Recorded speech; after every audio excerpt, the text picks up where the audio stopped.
But let's get into the next story, man. We got to talk about Bron. So LeBron, as you all know, he's about to enter year 23. I do think that this will be LeBron's last year in the NBA. That is my guess. And it's only fitting. You know, he wore the number 23 as an ode to Michael Jordan. This is his 23rd year. So for me, it would be a fitting ending to the storybook of LeBron James to end his career on year 23 when he wore that number for so long and he's been chasing Michael Jordan for so long. And he had a post about him being up at 4:59 in the morning to start training, bro. And this goes exactly into what I was saying before. You're Luka Doncic. You're what, 27 years old? You can't have a 40-year-old dude be working harder than you are. And this 40-year-old dude's most likely about to retire in 1 or 2 years. It doesn't look good, bro. It doesn't look good, especially if you're the type of player who wants to be the best, wants to win those championships. You have to adopt this mentality. But the diet is the first step. So this is what LeBron was getting into, man. Into year 23, LeBron James at 5 in the morning had his workout. And even Tyrese Maxey was there, but here's the footage from LeBron James's workout. 23. Hey! One more, Chris. You're 23. Up.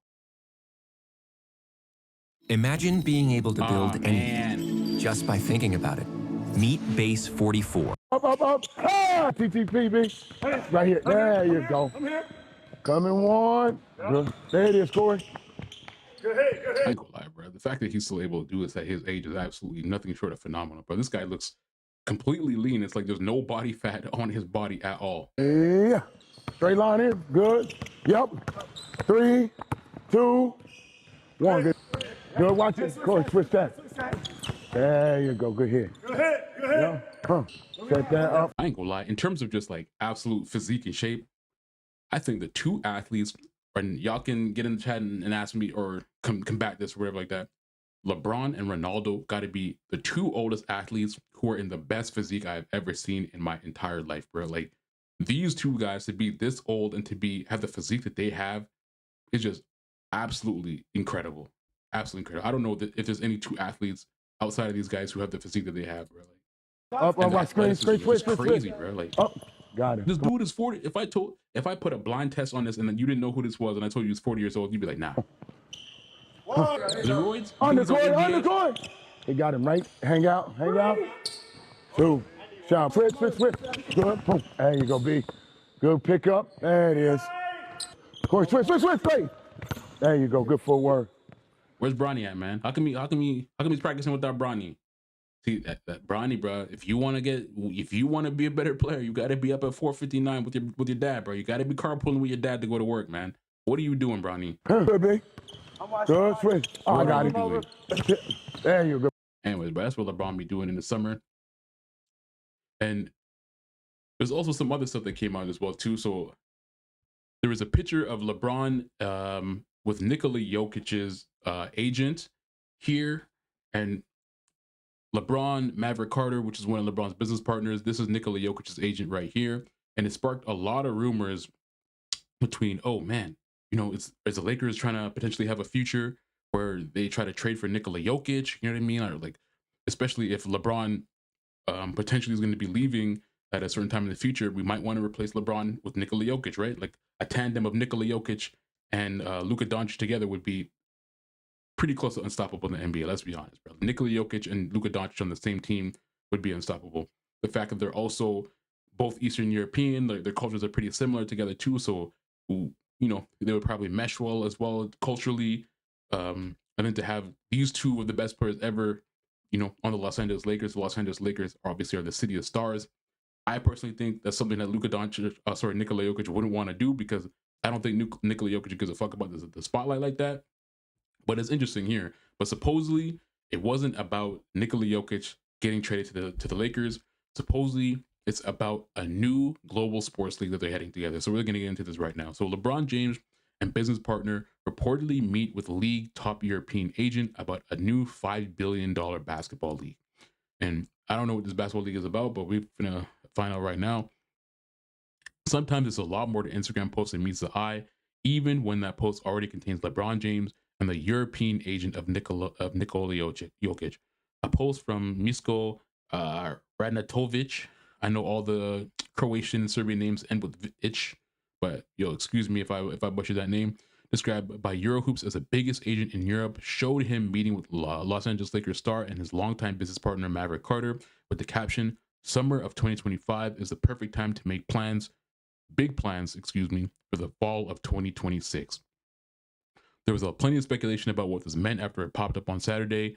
James to the Denver Nuggets, but the front office sports provided explanation on Wednesday, reporting that the group was discussing a new international basketball league spearheaded by Maverick Carter. So this is them here on the boat, the Instagram post. We got Maverick Carter, we got LeBron, some other people who I don't know who they are, but they're probably important.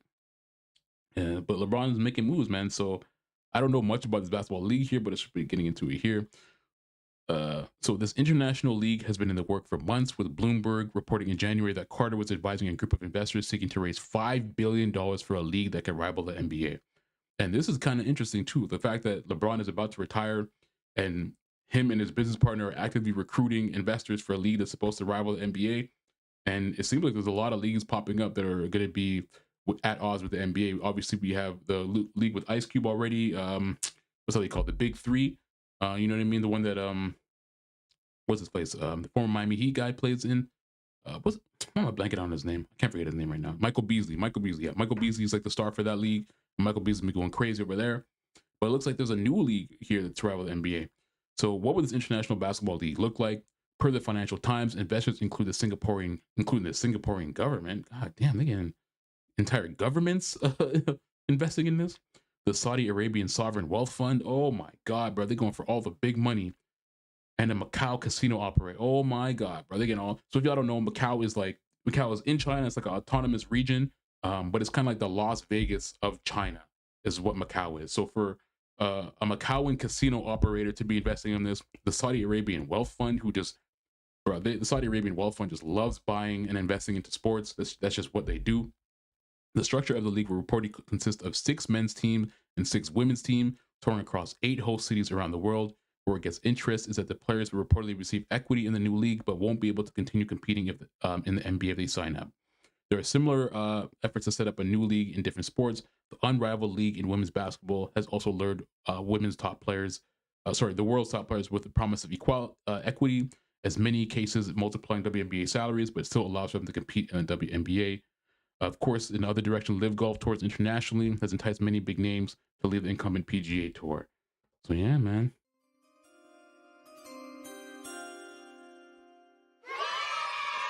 So it looks like they're trying to entice a lot of players to come in there, and they're enticing them specifically with equity. If y'all don't know what equity is, it essentially just means that if you were to join the league, you would get a percentage of the total revenue as an owner. So essentially, you sign up, you get equity or ownership in the league as well too, and that's great for the players because not only are you getting a base salary, just to play whatever amount of games are going to be in that season, but if the league potentially continues to grow and grow and grow over time, it means your ownership percentage and the value in that ownership percentage continues to grow and grow and grow over time.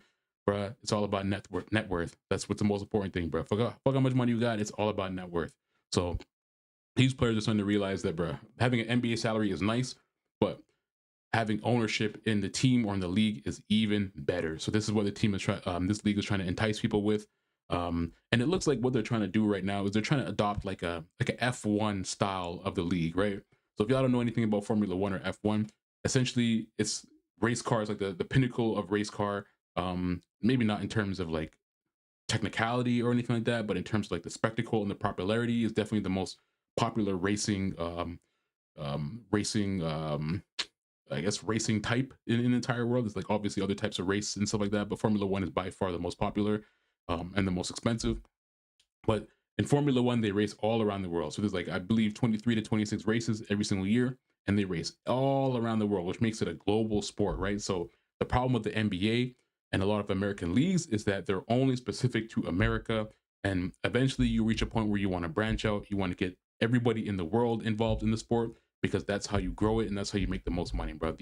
Every single one of these leagues wants to be like FIFA, essentially. They want to be global. They want to be able to go all around the world, get fans all around the world, make money all around the world, because it means essentially that your growth is it's uncapped, bro. It's unlimited growth, bro, because the world got almost 8 billion people plus, right? So, and these countries are continuing to develop over and over again, whether it be places in Africa, places in Asia. So as people get more money, they're going to want to spend that. They're going to want to watch basketball, other sports that they're interested in. So it's unlimited, literally unlimited growth. So it looks like that's what they're trying to do. But the interesting part is that they say here that players who sign up for this league and receive equity will not be able to compete in the NBA anymore. I think that's going to be the biggest issue, is that you're going to have a hard time enticing NBA players to be able to sign up for this league if they can't go and play in the NBA, because most of the NBA players, that's their main breadwinner, right? You're making all of your money in the NBA. If you're a big star, maybe you have sponsorships as well too, but it's going to be really, really hard to convince a lot of the NBA players to come to this league and miss out on their main bag, right? So I think what's most likely going to happen is that they're probably going to get a lot of players who have maybe just retired, from the NBA. Maybe someone like a Kemba Walker or DeMarcus Cousins, someone who was a pretty notable star in the NBA, maybe just retired or something like that. And obviously they're not going to be going back to the NBA anytime soon. I can even see a situation where they get someone like a Steph Curry right after he retires. I can see Steph Curry retiring and going to a league like this right after as well too, because it's a way for you to continue to play the game that you love after you retire. It's a big name that will be able to draw a lot of fans all around the world in, and you get the equity on top of that. So this is why Luka Doncic's manager or European agent, Maverick Carter, and LeBron James were all meeting together. They're looking to create an international basketball league, and it looks like it's about to launch in 2026. And they got a lot of investors, man, a lot of big money investors. So we're going to keep our eye out for this, because this is going to be a pretty big story, and it's going to be something noteworthy to watch. And again, if y'all just tuned in, it looks like the league is it's going to be worldwide, and it's going to consist of 6 men's teams and 6 women's teams. And they're going to tour across 8 host cities in the world. Obviously, we got Singapore in the government, the Saudi Arabian government, and Macau, which is in China as well too. So I expect there to be stops in Singapore, China, Saudi Arabia. Obviously, they're going to do America because they have to. And there's most likely going to be a stop somewhere in Europe as well too. But yeah, it looks like they're just going to try and do like a F1 version of basketball. So that'll be interesting to watch.